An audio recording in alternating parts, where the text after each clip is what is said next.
also like to hear all you know about the previous victims. Take it Sir Delatour is my man for that. Firstly, call me Damien, please. Secondly, you should know I spoke against summoning you here. I've heard much about you. You bring trouble, or thus far have, always. And we've enough trouble as it is. Yet we are capable of defeating the beast on our own, without an outsider's help. I've no doubt about it. Damien, we settled the matter of the Witcher's employ some time past. Definitively. Since you have broached it nonetheless, let us discuss Geralt's pay. Are the legends true? Do Witchers usually demand that which you find at home, yet did not expect?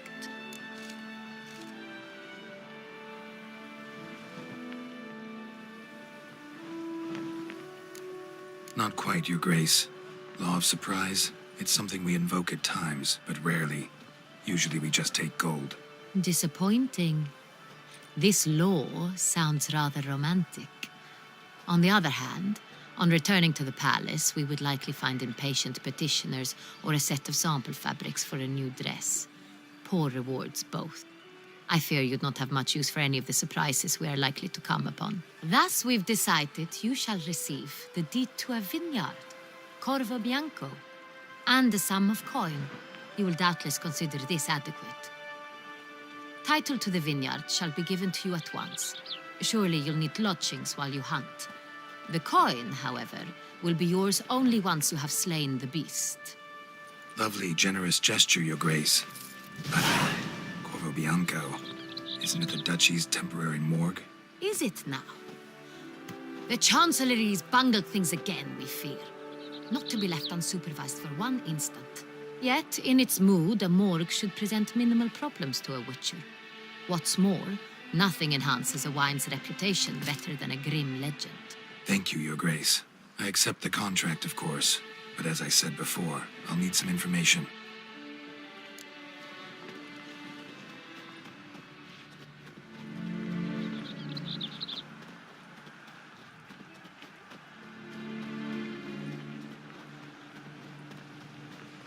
How'd it start? Who was the first victim? Crespi was the first to die. He was famed once for his many glorious tournament victories. Then he grew old, hung up his sword, and took to winemaking. Crespi was not loved by the wine merchants. He was ruthless in business and thought to cheat many a time. He asked us for a dispensation from all court ceremonies. We did not grant it. We could not. Once you've taken the oath of a knight, you remain a knight till death. How'd he die? Where'd they find the body? Quite unusual, the circumstance. He was at a feast when suddenly one of his fellow feastgoers noticed he was missing. The town watch found him an hour later, on his hands and knees, propped against the town pillory, his sword hanging from his neck. He had died of wounds inflicted with claws, not a weapon. Blows of great force. So he died suddenly, but the body was on its knees, meaning someone posed it. So it seems.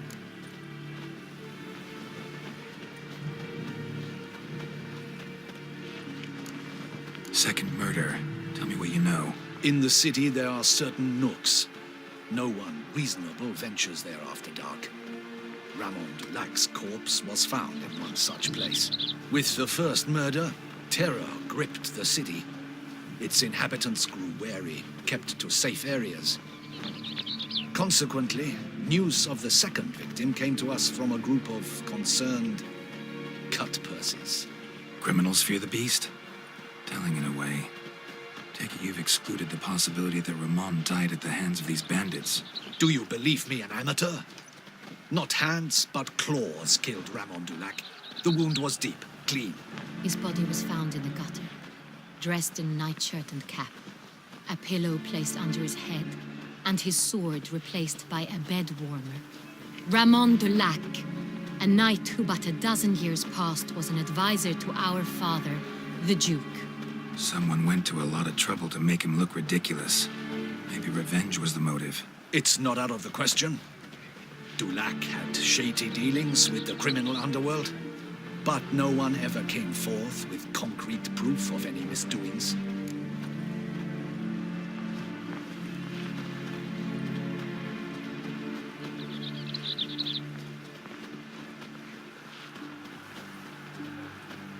So, first two victims were knights, best years behind them. The same could be said of the third. Sir Delacroix was wont to claim that in modern times, knights face new challenges, enterprise being the latest addition to the chivalric virtues. He made a veritable fortune in the grain trade. Palmerin even nicknamed him Sir de la Stinchi. Found a coin pouch on his body. Contained florins dating from various times, hailing from different provinces of the Empire. Delacroix loved coin, true, but had no patience for numismatics. Lots of similarities between the victims. All the bodies were found in strange places under extraordinary circumstances. Seems the murderer, whoever or whatever it is, has some meaning to convey. These were honorable men. We are horrified by the disdain, the disrespect with which they were treated. These were knights of Touissant. Blast it.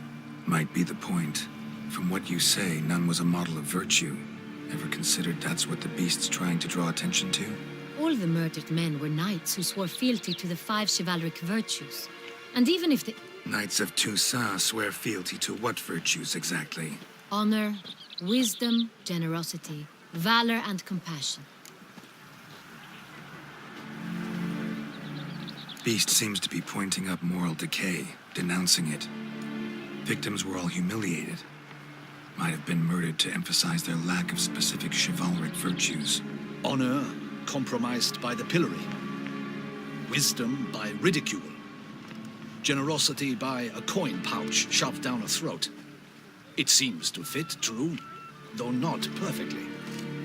Can't discount the theory if it's on the lips of everyone in town. Say our reasoning's right. Next murder will be just as showy and denounce the victim's lack of the fourth virtue, valor. We can also assume that victim will be an elder knight. Let's think. At the moment, all the knights are either at the tourney grounds or in the palace gardens. Our annual hare hunt shall begin there shortly. Have you heard of the custom? Milton mentioned something. Seemed excited to prance around in a bunny costume. Not sure why. Hang on. Strange circumstances. A knight advanced in years. The famed cowardice of rabbits. Could it be that simple? Is Milton de Peyrac-Peyren the next victim? Milton also knew Delacroix. Told me so down by the river. Damien! To miss something so obvious. De Peyrac-Peyren, Crespi, Delacroix, and Delac formed a knightly team. It was years ago, but... Your Grace, we need to find Milton. Immediately. Rather problematic. You see, the garden entertainments are due to start, and he's disguised as the hare, hiding somewhere, waiting for some tipsy courtiers to find him. The hare's hiding place is a carefully guarded secret. We must call off the game at once. First and foremost, we must remain calm. Damien, order the garden searched immediately, but discreetly. By no means can we disrupt the festivities. Panic will only incite the beast to strike sooner. And you, Witcher, follow me. My gardens, my night, I shall take the fall. A murder is out of the question. I will not allow it. Not near my palace. Horses? Ready our horses!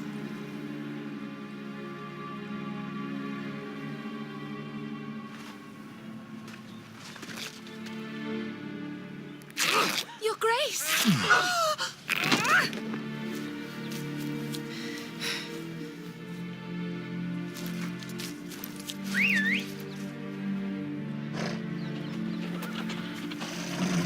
What the hell? Why, I should... Your Highness, Mind it doesn't get wrinkled.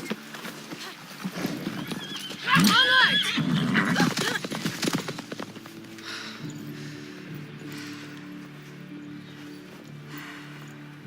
Hey! That is silk! Be careful! Give it to me!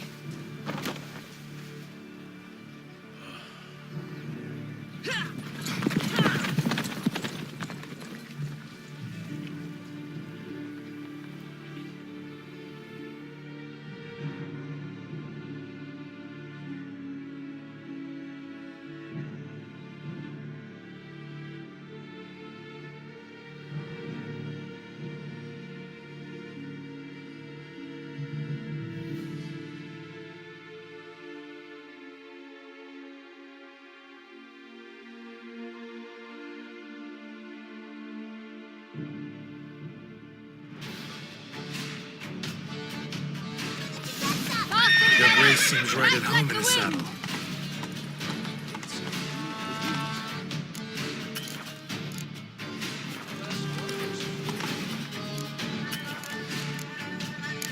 Move it.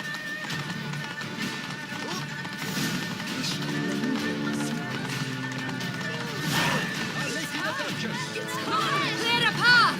Clear the way, I said! Is this part of the game?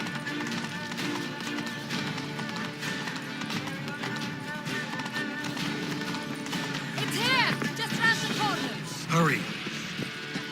We must go to where the game is being held. The participants must find a unicorn's horn, a golden fish, and a phoenix egg.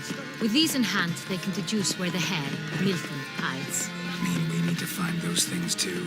We've no other option, but time is of the essence, so we shall have to break the rules.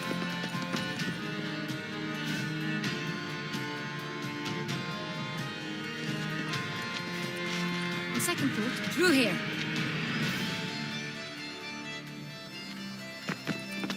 I shall show you where the hunt plays out. Then we will split up. You will get hold of the unicorn horn and the golden fish. While I nab the phoenix egg. That will be quickest. The unicorn.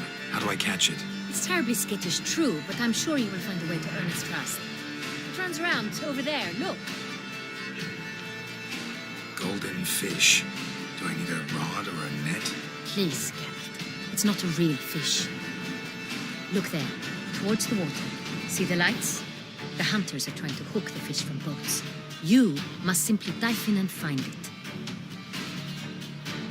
The golden fish and the horn both contain things or clues that will help us find Milton. Once you have fish and horn, find me among the other phoenix egg hunters. All clear? Then let's get to it.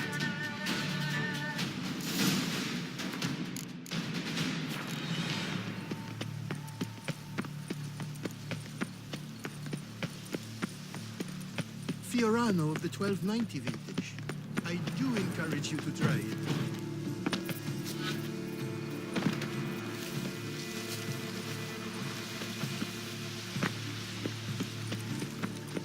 If one were to call a state courageous or coward, what other part of the state would one have in mind?